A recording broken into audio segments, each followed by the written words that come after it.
Hello everyone and welcome back to my channel, Season and Serve Vlog. My name is Melissa and today I'm here to give you some updates about my cookbook. And despite the smile on my face, it is not a good update and I didn't want to ever make an update like this. I didn't think this would happen, but unfortunately my cookbook is being postponed indefinitely.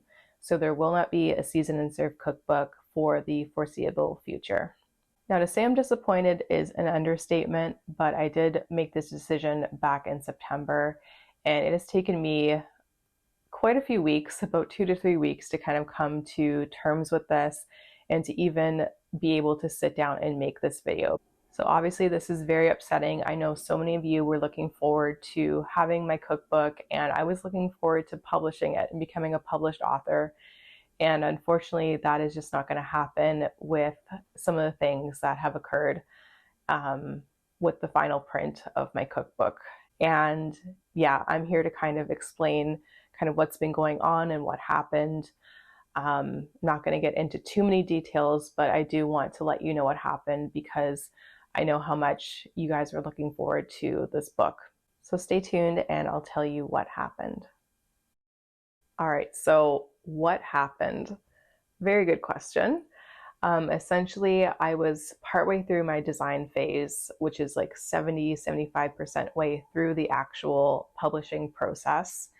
And I was at the point where we had everything laid out in a PDF, all the images, all the recipe text, like a whole table of contents, everything was formatted and basically ready to go. And I had requested a physical proof copy of the book to be printed and sent to me. And authors will typically do this just to make sure that, when a book is printed, it'll look nice, the colors match what, you submitted, all that kind of thing, to make sure it looks nice before they go off and print hundreds, thousands of copies kind of thing. So I had requested a physical proof copy. I had paid my money for it back in early August. And at that point, the company was saying it would be about 2 to 4 weeks for it to be printed and shipped to me. And I thought, okay, that'll be fine. The company was really good up to this point when I was working with them in terms of timelines. They were coming in really early. I had a schedule with a lot of things. So I figured it'll probably come around the 3-week mark. So I was waiting all through August for that. It passed the 3-week mark. 4 weeks went by and I started to get really worried. So in between that 3 to 4 week mark, I started inquiring with the company to see, where my cookbook was in the printing queue and when it will be printed and sent to me. And unfortunately, during that time, they were just coming back to me and saying that, it's in the printing queue. It'll be printed and shipped when the printer gets to it. And I was like, okay, but can you tell me a timeline? Do you have a printing schedule? And they apparently didn't, or they weren't giving me access to that information. So I was getting really frustrated. You get to this point in your cookbook writing journey and you just want to see a book in hand. And yeah, they were just not giving me that information and I was waiting. It went past 5 weeks and 6 weeks. And during that, I think it was the 6th week, I actually, kept emailing them, complaining, asking where it was, asking for the information, and they weren't giving it to me. So I think it was during that 5th or 6th week that I threatened to terminate the contract if they weren't able to get me an actual timeline from the printer. I did make that threat to leave to see if they would, get it into gear and get me that information that I requested. Just a general timeline, super basic things. So after sending in that email to them, they immediately scheduled a meeting with my publication specialist and their manager to see what was going on and to discuss it. So I'm not going to tell you everything that happened on that call. I'm not going to do that. But essentially what happened is I found out on that call that there was an error in sending my book to the printer on their end. So it basically sat there for about 3 weeks before they realized that there was an issue.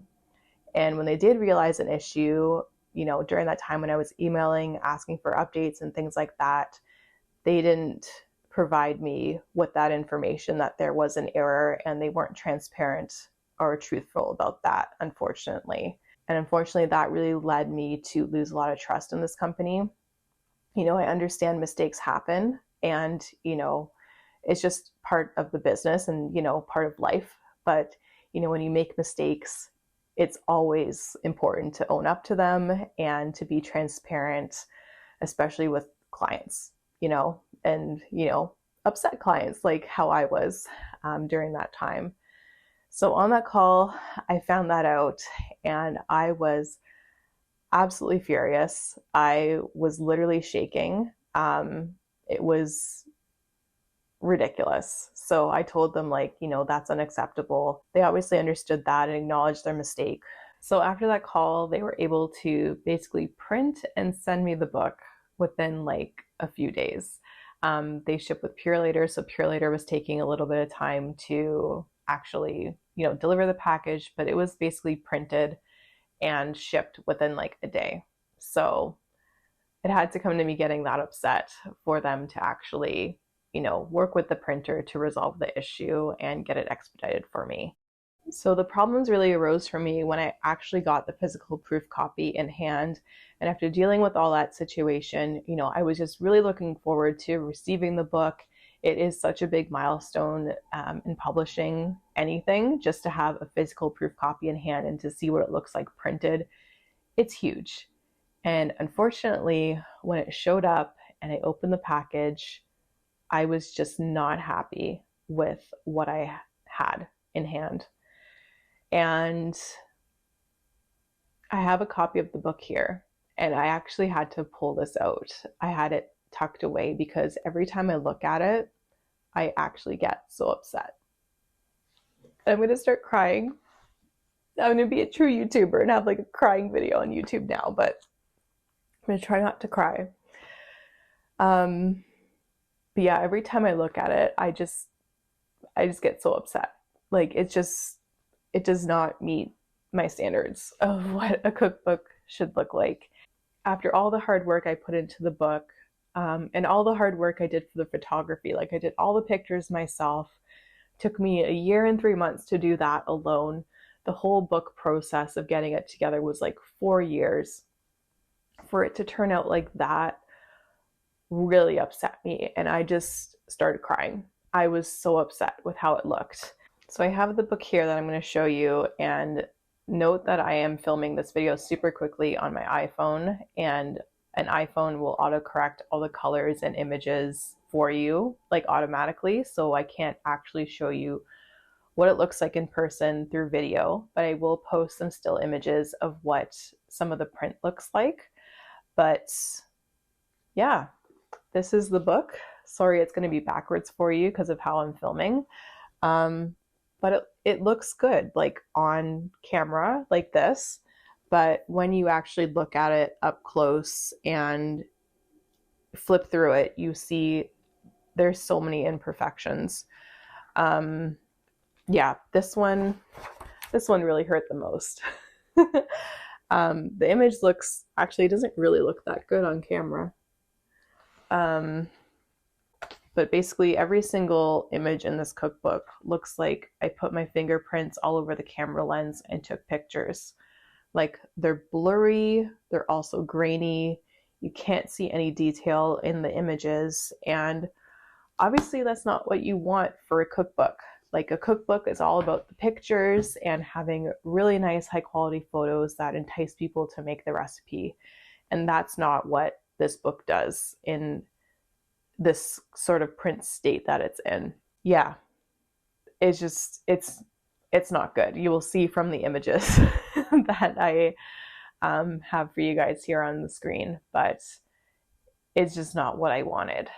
So after I'd calmed down, I took some pictures of the book and sent that in to the publisher, saying that I wasn't happy with how it was printed and images are blurry. There were like lines down some photos. It was not good. So I expressed that to them, and they basically said, yeah, that's our standard color print. You can upgrade to a premium color print, which will give better photos and better photo quality, but it'll be more expensive.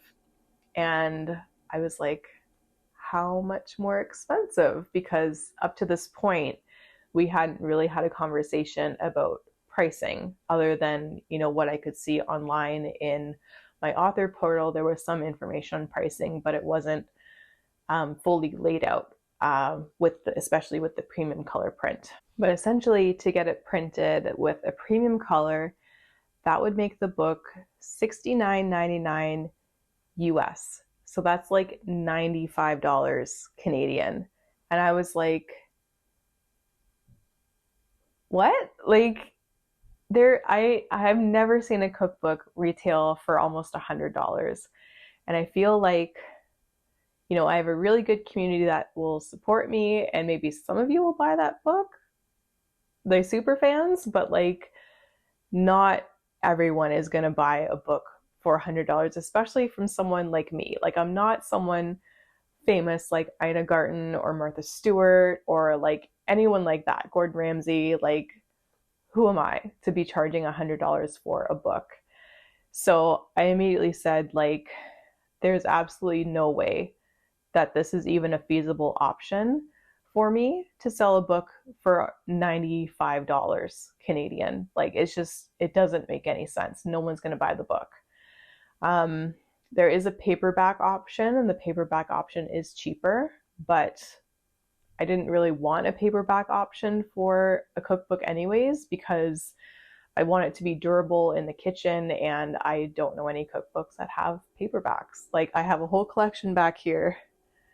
They're all hardcover. So yeah, after finding out that information, I was even more upset, but that just basically confirmed, like, I am not going to be working with this publisher anymore, because there's no way I can sell a book for that much money. There's just no way. So that was basically the final nail in the coffin for me. I got back to them and said, like, this option is not feasible. There's absolutely no way I can sell a book for $95 Canadian.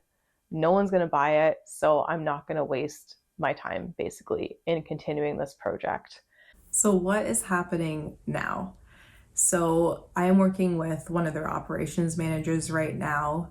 She explained some additional options that, again, aren't going to be feasible for me, unfortunately, in bringing this cookbook to life. So we are basically working on finalizing the design. I had one more design revision round in the package that I purchased, and they are working on updating the design based on my feedback from the printed book that I got.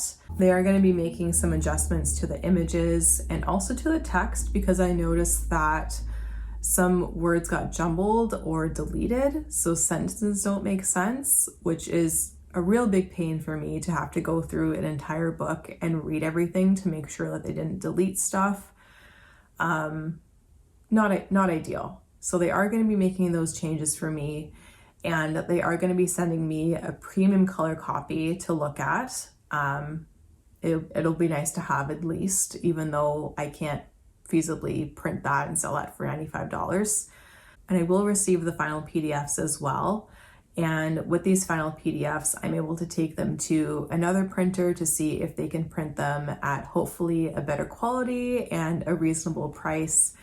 And I can also take that PDF and make it an ebook. It wasn't really my first choice to do an ebook, because I feel like, having an actual book, an actual cookbook in hand is really nice when you're cooking, but ebooks are also a thing nowadays too. So that's another option that I have. So overall, there are so many things that I would have done differently, especially knowing the print quality and the price. So my advice for literally anyone who's writing a cookbook, I would definitely recommend that you purchase a book that is printed by the publisher that you're working with in advance of starting your project, to see if their standards will meet your standards. Obviously, that's where we didn't meet our expectations and our standards were not the same. So definitely do that and do a bit of research into that. And additionally, I would also say to have conversations about pricing up front. So once you know how an actual book that they produce looks like, if you're not happy with it, try and see if there is upgrades and how much that would cost. I wish I had done that earlier in the process. But you live and you learn. It's my first time writing a cookbook. It's my first time doing self-publishing. And those are two of the biggest things that I wish I knew in advance. So those are the reasons that the cookbook has been put on pause. I will not be continuing to work with the publisher anymore, unfortunately, and I'll kind of have to find my own way of getting the book printed and sent out to everyone. But yeah, it is very unfortunate. I did not think this was going to happen at all, but unfortunately, here we are. Not a good situation, but I will figure something out. If you guys have any suggestions for printers, or even if you want to see like an ebook version and you're willing to purchase that, please let me know. That'll help me decide on what'll be next. I also want to thank everyone for the support that I received so far from my family and some of my close friends that I explained the situation to and was seeking advice from. You all really helped me out so much. And even for everyone on Instagram who, responded and gave me their opinion on those images that I posted a few weeks ago to confirm, like, yes, I would not be happy with a $40 cookbook with images like that. That also really helped me in my decision in, stopping the publication of the book. But yeah, I want to thank you so much. And I know it's going to be a while, probably until the book actually comes out, until I figure out an alternative, but I will try and make it happen for an actual physical book. But if not, there will definitely be an ebook version. But yeah, time will tell. Thanks everyone so much for watching. If you want to stay updated on the cookbook status, I will likely be posting something on Instagram there, if anything, or any new developments arise. So make sure you go ahead and follow me there. Also, check out the blog. I didn't post anything about my cookbook there, but if you are looking for lots of seasonal recipes and gardening tips, entertaining ideas, it's all there for you. And the holidays are coming up soon, so I'm very happy that I can at least look forward to that. It's going to be a very exciting season, and it's going to be so much fun. I can't wait to share the recipes and entertaining tips that I have coming out very soon. So thanks so much for watching, and I'll see you in the next one. Bye.